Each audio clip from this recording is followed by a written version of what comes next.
This meeting is being recorded.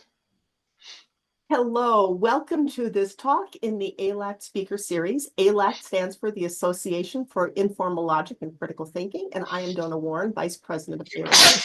It is my pleasure to welcome you to this talk given by John Eigenauer, who is a professor of he's an intellectual historian and professor of philosophy at Taft College in California, widely published. I'm going to post a more extensive biography in the attached to this when I posted on YouTube. He's going to talk to us today about Mindware, a new way of thinking about critical thinking. So I will turn it over to John. Thank you, Donna, very much. Just checking first to make sure everyone can see the presentation on their screen. So if they don't, would you shout out? All right. This presentation grows out of an article that I was invited to write for the Journal of Intelligence. So if you're interested, you can read that article. It's called Mindware, Critical Thinking in Everyday Life. It's somewhat theoretical and edited down by editors who thought that I went too far in decrying the evils of artificial intelligence, but it's nonetheless there. That's where it all started. Now, what I'm going to do here then is, rather than repeat what's in that article, which is pretty theoretical, I hope to be a lot more practical. That is, talking about how we can use the concept of mindware to teach critical thinking. So just as background that everyone already knows, we're approaching this problem as teachers.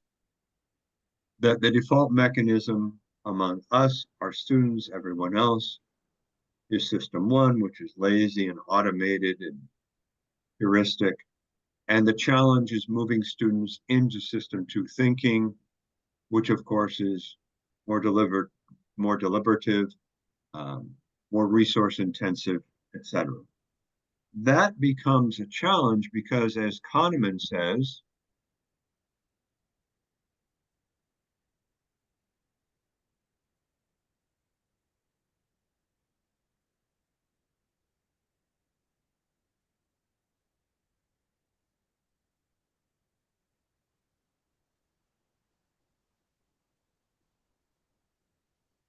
in particular at the end, you'll notice we have answers to questions that we do not completely understand.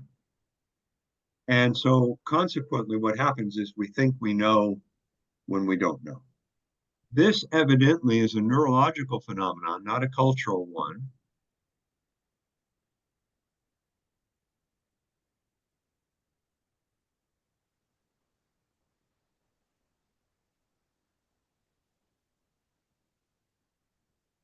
And I find that the easiest way to express this to students is to simply ask them, have you ever met anybody that you just didn't like and you don't know why? And the reason for that is fundamentally neurological, that emotional processing takes place before rational processing. And so you can meet somebody new and say, wow, what a jerk, without really knowing what they've done. And so we're trying to overcome that. And that's a difficult task. I'm going to suggest here that the big impediments to critical thinking can be, to a large degree, overcome through what I'm calling mindware. That is a modular approach to critical thinking. Now, I'm taking my definition from Keith Stanovich. I should stop and do a little poll. Have people here read Keith Stanovich's Rationality and the Reflective Mind? Okay. I can't recommend it enough. I consider it fundamental for me and my teaching. It's a heavy book. I read it every couple of years and seem to forget everything I've read the 2 years before, but very well worth it. This is his definition of mindware.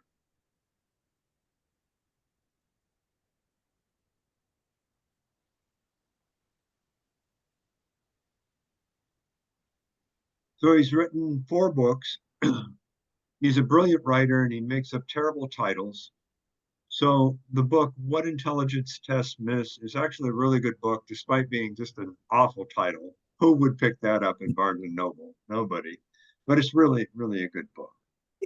The idea behind Stanovich is that we can treat discrete entities, rules, procedures, etc., and teach those rules, procedures to students, adults, anyone, and piece by piece teach critical thinking. Well, at least that's my interpretation of Stanovich.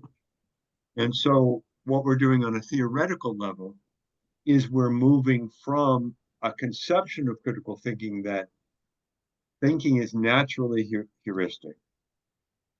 It's evolutionary because it's neurologically based. And it's intractable, meaning we stick with our opinions, to a different approach that allows us manageable, measurable progress. Get students out of system one mode into system two mode, a step at a time. Now, we have some challenges, really big challenges. One of them is unavoidable reality constraints.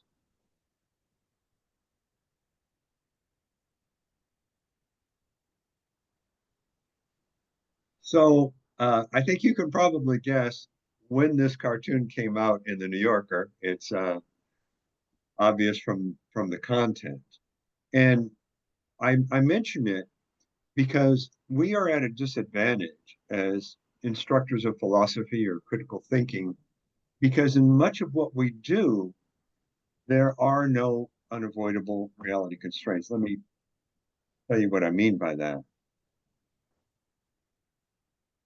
Nobody gets punished for failing to distinguish fact from opinion. No one is punished for accepting completely ridiculous research or lies. No one is punished, obviously, if you're watching the news lately, for propagating outright lies as truth. And yet, we are the ones who are responsible for doing those things, making sure people don't propagate lies as truth, making sure people don't reach illogical conclusions. And it's hard because we don't have the unavoidable reality constraints that physics teachers do. By that, I mean, you can hand an incoming freshman in a college a physics problem that requires integral calculus, and they'll look at it and go, I don't know how to do that. I haven't been past algebra. That's the reality constraint.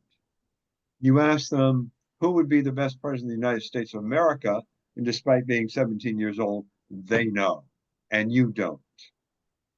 That's the difference. That's the unavoidable reality constraint in problems of mathematics and physics that does not exist in problems of thinking, unfortunately.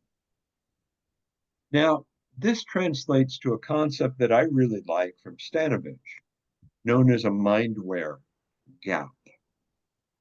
The Mindware gap is, like it sounds, a piece of knowledge that's missing. I'll let you read this.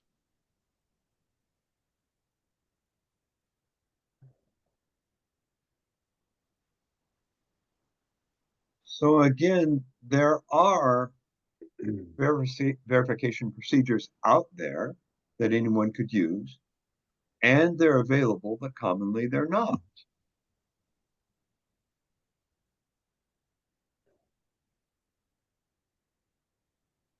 So I want to emphasize that in the bottom, what Stanovich is not saying. He's not saying our brains are constructed in such a way that there's no hope of overcoming our heuristic mechanisms. And he is not saying that certain people or all people are disinclined to critical thinking, like translates to dispositions. He's saying that the mindware is out there, it's available to allow us to be critical thinkers, but for whatever reason, we're not adopting it. And so consequently, our job as teachers of philosophy, critical thinking, logic, etc., is to fill in these gaps, teach students what the rules and procedures are, and finally, raise awareness. Now, I said finally, I think raise awareness should be first. I think students should be aware of the fact that their brains work in certain ways that tend to default to limbic responses, heuristic responses. There's a reason for that. It's evolutionary. It keeps them alive. Their amygdala is super important. But in a modern world, you can't go treating ideas like you treat bears in a forest. And so if I did this again, I would raise the awareness first in this list. Now, from this point on in the presentation, having laid that groundwork, being, I believe that we can teach a modular approach to critical thinking by teaching discrete skills that add up to greater and greater use of System 2. I'm going to be doing a whole bunch of examples of what I think what this means, but it's not exhaustive. And I'm quite sure that in my list of 8 or 10 things that I'm going to put here, by the end of the day, you could easily think of 20 more. But I do want to emphasize the idea of content agnosticism. I tell my students over and over and over, it doesn't matter what you're thinking about, it matters how you're thinking. And I prove this to them by giving them exercises in water fluoridation and abortion rights and starting a business. And the logic behind whether or not we should fluoridate our water and whether or not we should marry someone who asks us is essentially the same kind of logic. There should be a conclusion, there should be reason, there should be premises supporting that. So I'm going to go through a few of these today. I'll just flash my list up here and then I'm going to start. Some of them, of course, you'll recognize. And so all I'll be doing is maybe giving you my take on some of these. And you may well be doing a lot of them already in class. But I have this list up here, not just to show you what I'm going to be doing, but to make you think that many of these things can be done in other departments.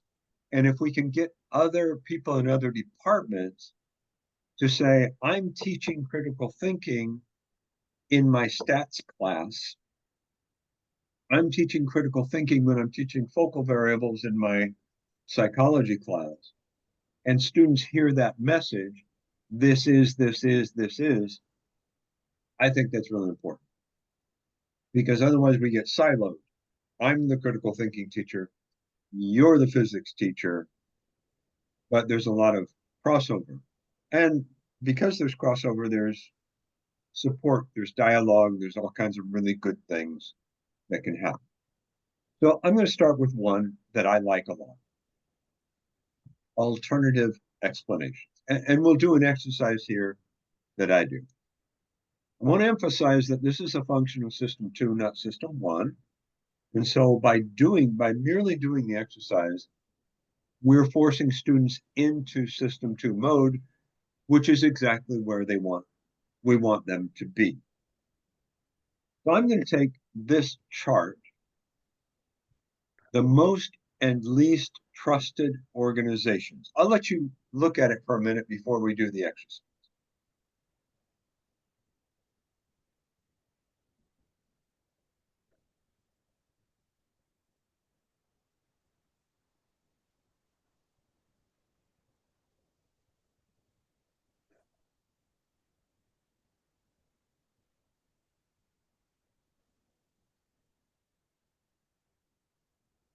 Okay, you get the gist of it.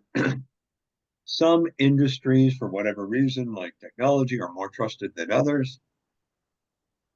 Others are not trusted, such as the automotive industry. But on the other hand, they're not highly trustworthy. There seems to be a lot of neutrality. regarding opinions about car and automotive companies. You get the idea. So imagine you're a student having this in front of you. You've got this page in front of you. And the following question comes up.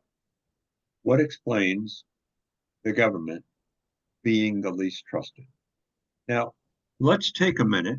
And if you would actually write down on whatever you have available, whatever 2 or 3 ideas you have for, by comparison with these others, why is the government the least trusted?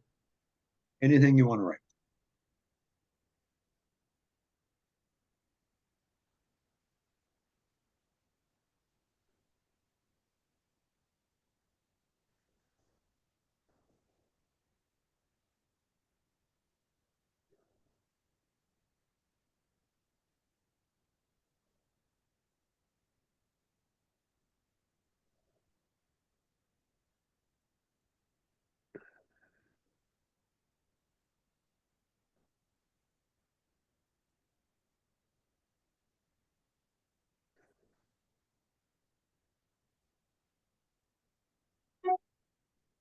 I want to pass on a little tip right now. It's a pedagogical tip, but one that I find relates very closely to critical thinking. And that is students in my classroom are not allowed to answer questions out loud. In other words, I never call on anyone. And the reason I do that is because if I ask what explains the government being least trusted, the person in the front row who has a 4.0 GPA shoots her hand up, she answers the question, and everybody else is off the hook. We're good. So everybody has to answer. They all have to write. And then, pedagogically, they all have to talk in small groups of 2 or 3 before we move to large groups. And there's actually really good science behind this. That is, they have people who study business models have found that the best way to generate ideas is for each individual to generate ideas alone in writing and then share them, because otherwise the loudest voice sways the day. Okay, so let's hear from everyone here. What explains the government being the least trusted among those organizations?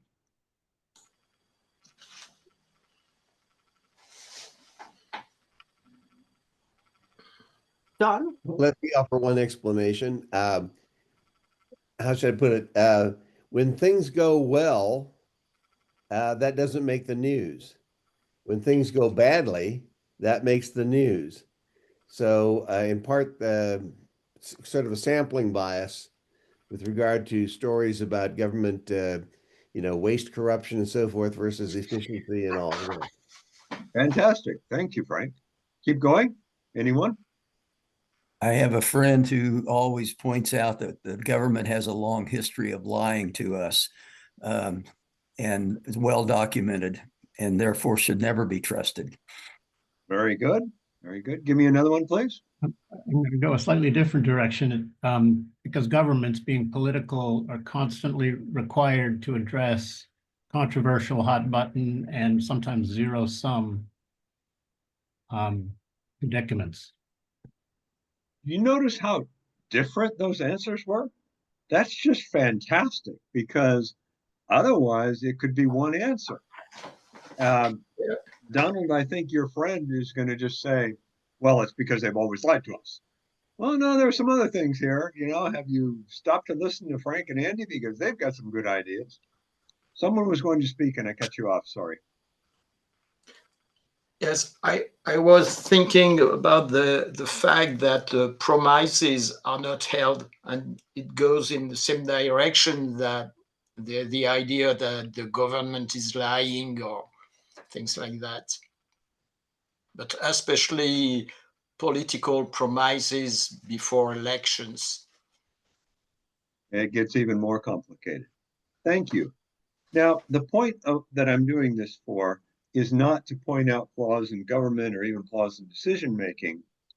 It's to train young brains in the habit of creating alternative explanations. So once you know the government is full of liars and can't be trusted, you need to keep your mind open to the other possibilities that news emphasizes the wrong thing, et cetera, et cetera. And so you build this habit of mind.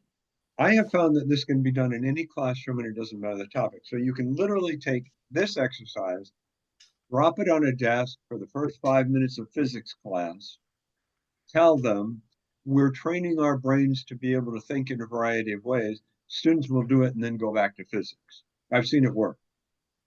So if you can get a campus-wide effort at this, you can get lots of people involved. Say, just do this 5 minutes at the beginning of class. Here's the reason why. Okay, next one. What might explain the order of the mistrust? Now, we might not have time to do all this, but I don't know if you remember, government is the least trusted. Technology is the most trusted. And something that's particularly bizarre about that is that social media is mistrusted, technology is trusted, and social media is a kind of technology. So clearly there's not a lot of logic going here. It's feelings about things. And the goal is to work past the feelings. And we could, of course, ask another question like what explains neutrality. Now, I think this exercise is so important. It's the only one I'm going to do today where I'm going to have two exercises. So this is also an exercise in alternative explanations. So you can see the percentage of ICU beds that filled up by state during the COVID surge. So my question is, what explains the difference in different places? Why is there greater ICU occupancy in New Mexico than in Montana? If you would be kind enough to write down 2 or 3 things that might explain the differences between states.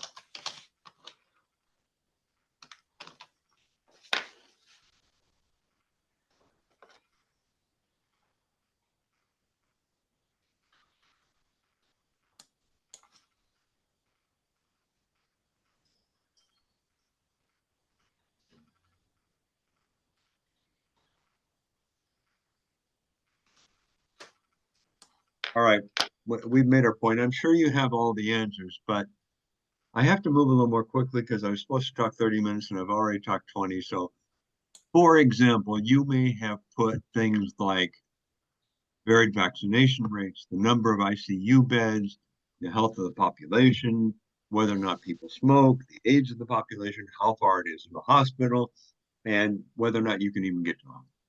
So again, the idea is, I don't care about COVID or ICU beds. I care about the practice of, can you generate different explanations for something? Okay. The nice thing about alternative explanations and beginning with it is that it maps to variable control in experimental design, which is a really nice thing to be able to teach. So, for example, when we want students to understand what's a control group, what's an experimental group, what's a minimum sample size, they're going to have the experience from alternative explanations. It's going to map to variable control. Let me explain how that works. Oh, by the way, you're probably wondering about, yeah, well, n equals 1.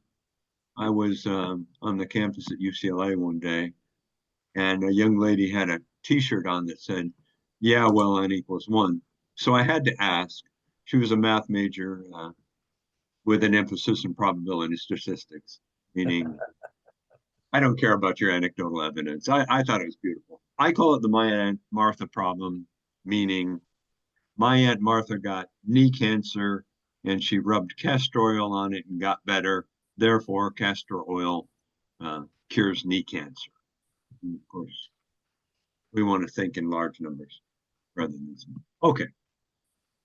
So there are plenty of exercises that we can do to make sure students understand things like how do you get a control group, what's an experimental group, and most importantly, variable control. I'll move through this quickly. Again, I'd like to do more of it, but I'm talking too much. So one exercise I give is taking one 325 milligram dose of aspirin per day lowers blood pressure. And then they have to checklist. It's pretty easy. But the main point here is it's easy to teach. Yes, it's a testable hypothesis.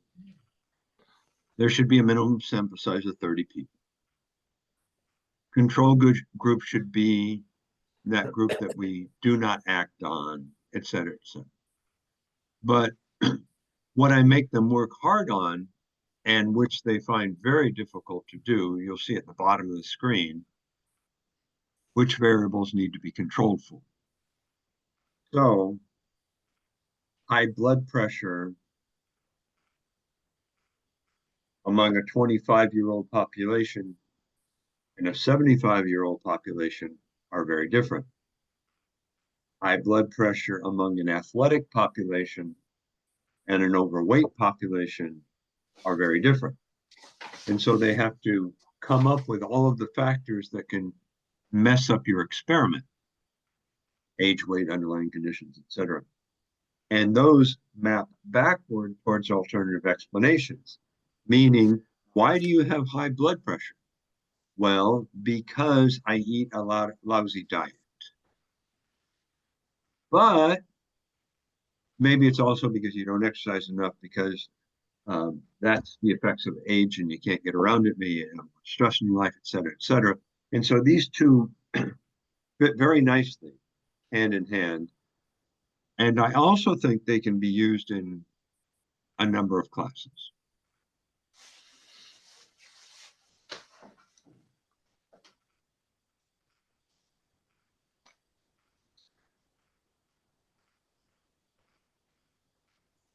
The third item I want to emphasize is statistical and probabilistic reasoning.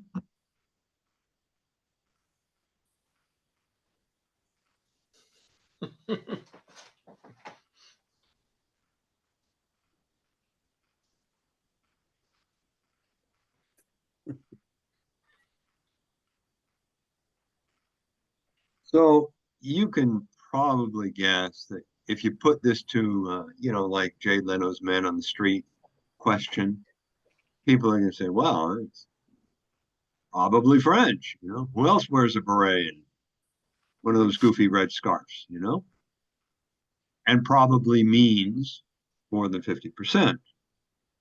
So this teaches us about base rates, because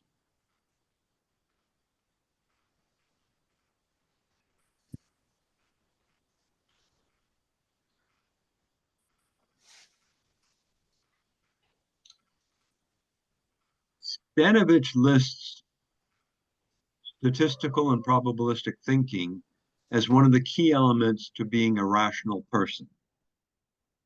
And learning this skill to frame things statistically instead of emotionally or heuristically is a key element of critical thinking and of being a rational human being. Now, the next one, base rates and simultaneous events, I've used this in healthcare classes. I used to teach critical thinking for healthcare,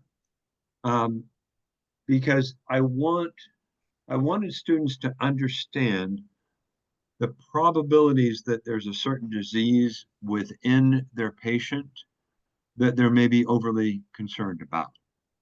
For example, among a group of dental hygiene students, they noticed that when people had like a red sore or something in their mouth, they would not uncommonly say, do I have cancer or HIV? Because of course we all catastrophize. And so I encourage them to think probabilistically. Here's some old data, but of the 7 billion people on Earth, 33 million are HIV positive, which is 0.5%. So right away, only 0.5% of the world's cases, people have HIV. But that's not the only lesson. That's nice to get used to numerator, denominator, and think in terms of numerator, denominator. But there are also risk factors to consider that healthcare providers need to understand.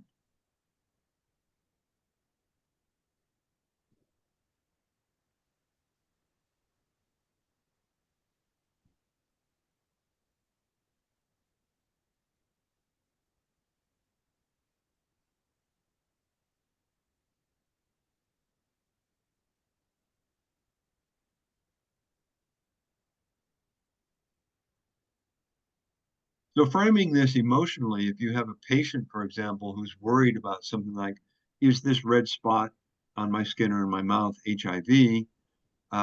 You can begin to assess risk factors and put them at ease. This is a way of transferring rationality to the exact sciences, for example. And we can learn that these are things called risk factors, and all of them augment or decrease risk. That is, are you in a high-risk group?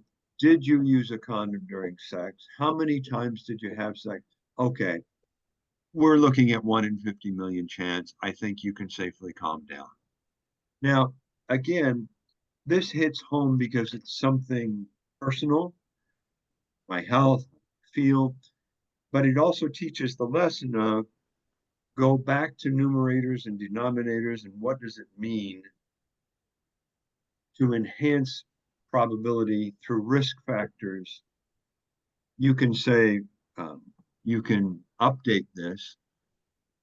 What are the odds of becoming a highly successful YouTube content creator? Because I swear an awful way too many of my students want to be YouTube content creators. I'm sure you've run up against this.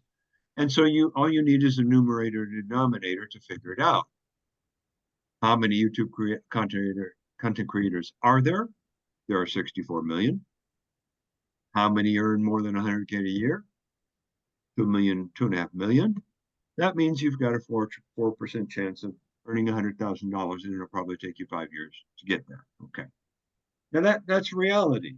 And the other reality is a lot of these content creators are exceptionally attractive individuals. And that's just the reality because people like beauty. So that would be a risk factor, a hard one to accept, but are you exceptionally beautiful?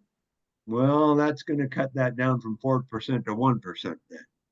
You see the idea. But the idea is to keep getting people thinking statistically.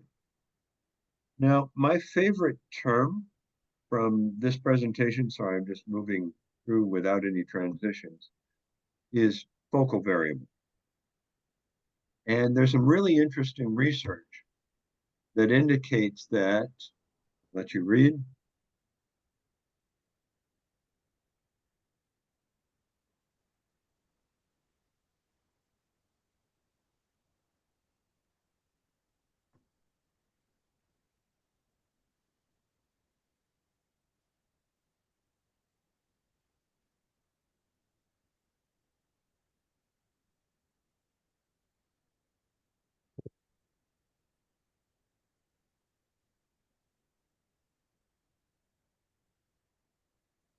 So when the students come out of high school, they've been trained to think about focal variables.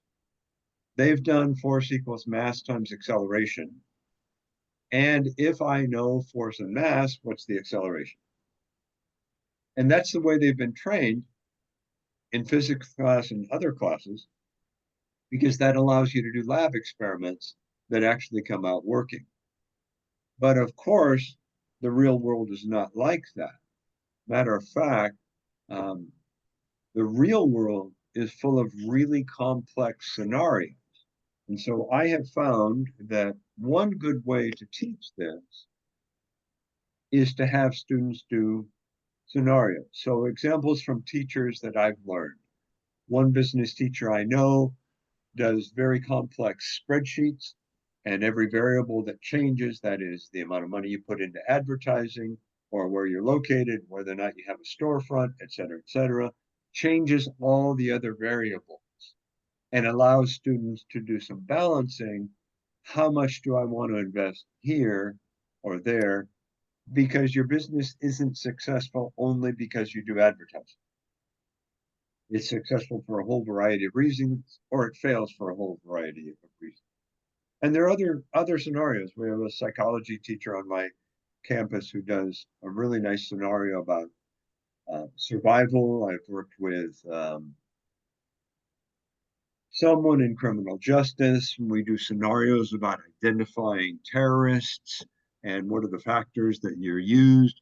And your imagination here is your own limitation. There are all kinds of scenarios. But if we know, for example, that the idea here is to move people away from thinking that focuses on one variable to one that focuses on many, we know we're getting our job done.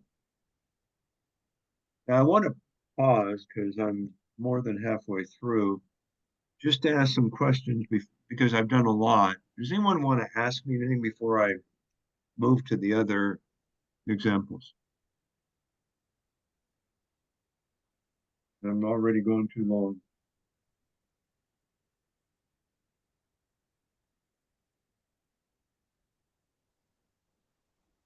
Yeah, I have a question. The students I deal with are at a very linguistically low level. So I do touch on some of these things, but I would like to go into greater depth. What sort of textbooks or sources would you recommend that go into details the material that you've presented to us? Thank you. I, in fact, do not use a textbook. Everything that I do, I invent myself. And so that tends to be structured towards the kind of student that I'm teaching, incoming freshmen, people who need remediation. 94% of our campus needs remediation in English and math, for example. And so I structure exercises like the ones that I've told you about that I think target skills that they can handle, and I'm not being condescending there, that they can handle and will move them forward and prepare them for university life. So I wish I could give you a textbook, but everything I've done, I've invented myself. Thank you. I have a quick question if I could.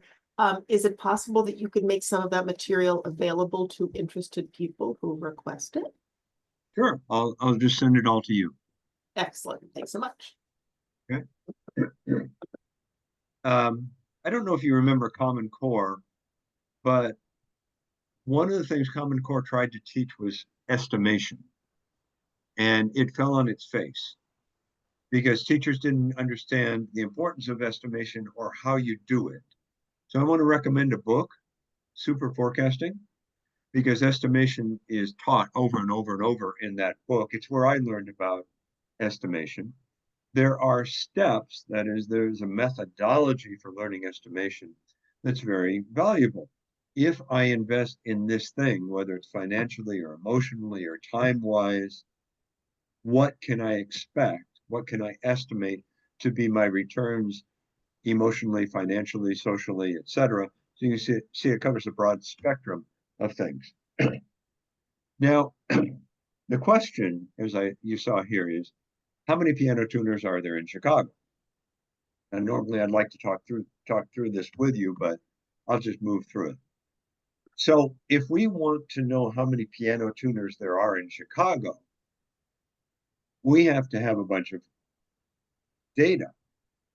And it's interesting to watch students, excuse me, try to figure out what do you need to know to figure out how many piano tuners there are in Chicago, and they don't get it very often. But for example, you'd have to know how many people there are in Chicago, what percentage own a piano, where pianos are other than that, how often they need tuning, how long it takes to tune a piano, the hours a piano tuner works, and taking away travel. Now, this again, we're going back to focal variables, thinking in terms of numbers, numerators and denominators, etc. And the answer is there are about 100 piano tuners in Chicago.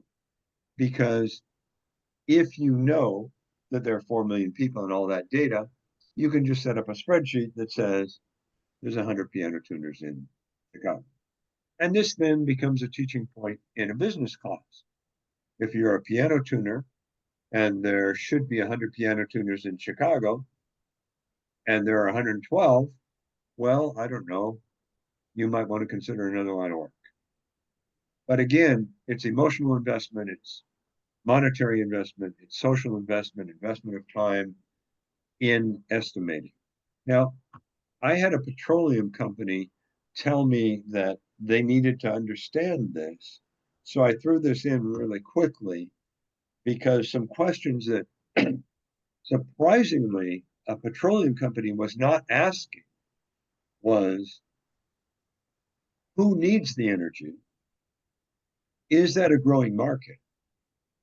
How much petroleum do they need? What's it cost to get there?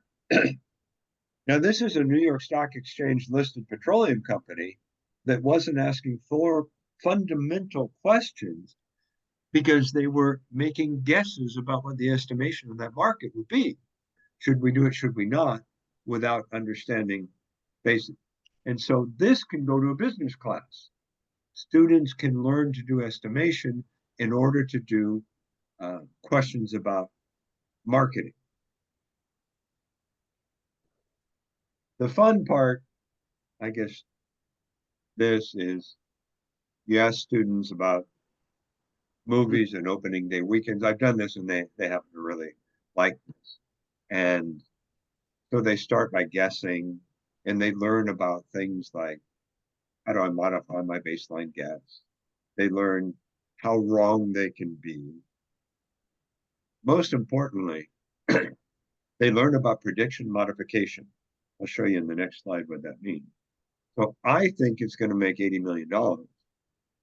But after considering all the factors and not focusing just on the fact that Brad Pitt is in the movie, I can estimate upwards or downwards. Let me move quickly here. So, for example, the factors in estimation map backwards also to variable control and experimental design, where we started this, and to alternative explanations. And so when we ask what could influence a movie, are there other films? Who's in it? When's it coming out? Is it coming right out over Thanksgiving weekend, which is a primo time? Or when everybody's at the beach? How much advertising is being thrown at it? Is it local, wide? Who's saying what about it? And who's saying what about it on social media? Now, again, I move through that really quickly because I'm trying to make connections between quantitative reasoning and qualitative reasoning and applicability to different classes and focal variables and alternative explanations and variable control. I'm trying to make all the connection there more quickly than I would like.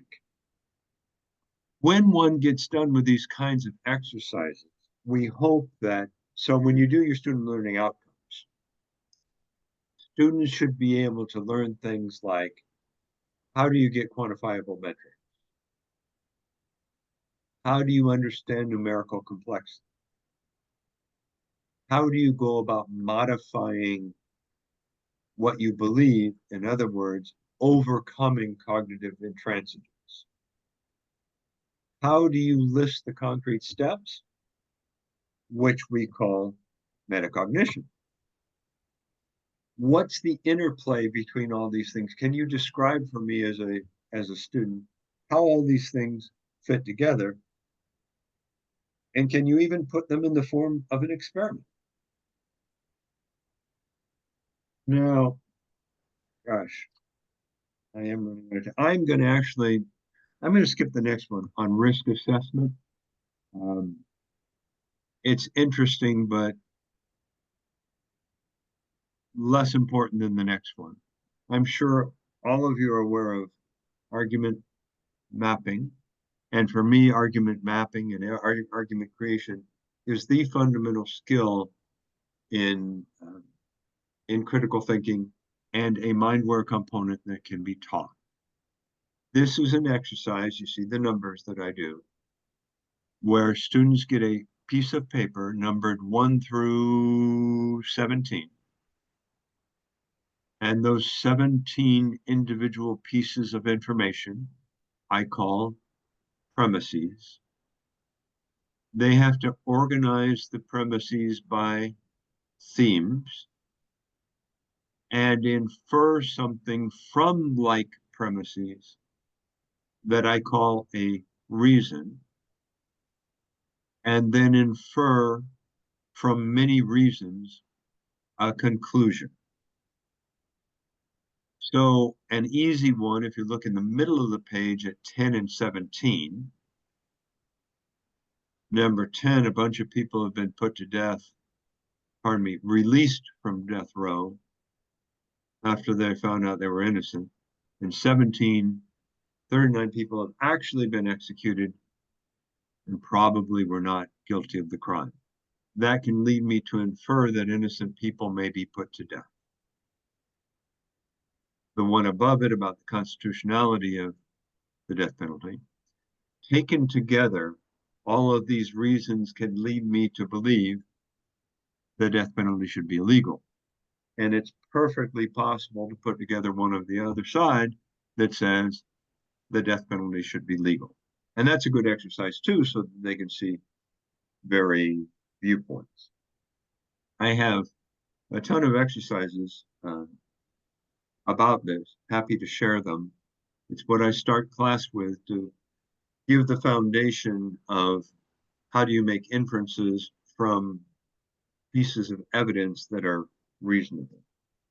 If students or adults have a hard time understanding what Mindware is, I always go to the most simple piece of Mindware that I can think of that's called retirement planning.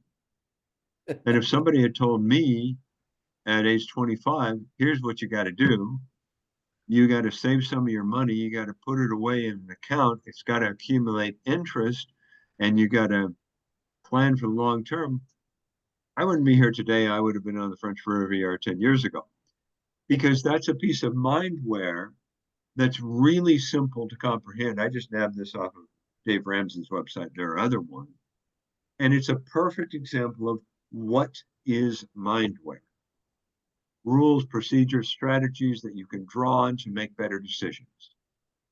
And these are rules, procedures, and strategies that you can draw on to make a better decision about how can I retire at the age that I want to retire at, if you want to retire. I'm going to skip over conspiracy theories because it's really long and introduce one last concept. So I have 2 more slides. And that's the concept of contaminated mindware. Stanovich does a lot with contaminated mindware. And he reminds us that all acts of superstition and anti-scientific beliefs, cults of personality. I'm just going to linger on that one for a while. I just don't know why. It just seems like I want to emphasize that one a little more today. I don't know what's gotten into me. Stanovich says, mindware that contains evaluation disabling procedures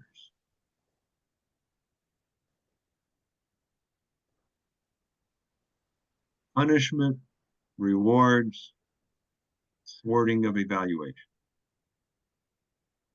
I think that is beautiful prose.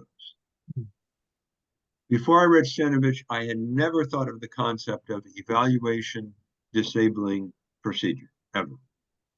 And I think it's just absolutely beautiful. Hey, John, could I just build on that a second? It seems to me that relativism in many of its forms are evaluation disabling. Absolutely. And in fact, that makes them like mind viruses. Makes it. Oh, 100, I agree 100%. Relativism and, well, you see 3 from the model, radical skepticism. That's kind of related, I think, to your point. You know, I don't believe anything, you know, because everything's relative. And I think it's absolutely relativism in its extreme is an evaluation disabling procedure. So, because you're going to get a copy of this, I'll move to the last slide quickly. These are the things, these are the pieces of mindware that I think can be taught fairly easily in different classes. The most important ones, in my mind, are argumentation, alternative explanations, and variable control.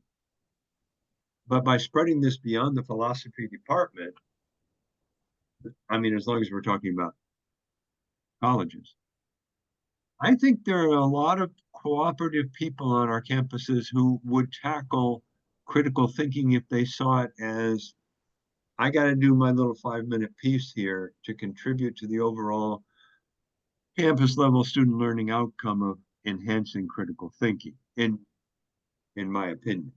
Now, the paper that I wrote emphasizes society at large. So you may want, if you want kind of a broader view, today I just emphasized, you know, we're teaching college students, but Chris Dwyer asked me to write a paper on mindware critical thinking in everyday life and to go beyond the college campus. So I took a little broader view there and I took a little more focused view here. I am so sorry for going almost a whole hour. My mother always said, when you ask me what time it is, I tell you how to build a clock. So there you have it. Here, my clock is complete. Donna, do we have time for questions? I hope. I think we have time for 2 questions. Anyone would like to ask them?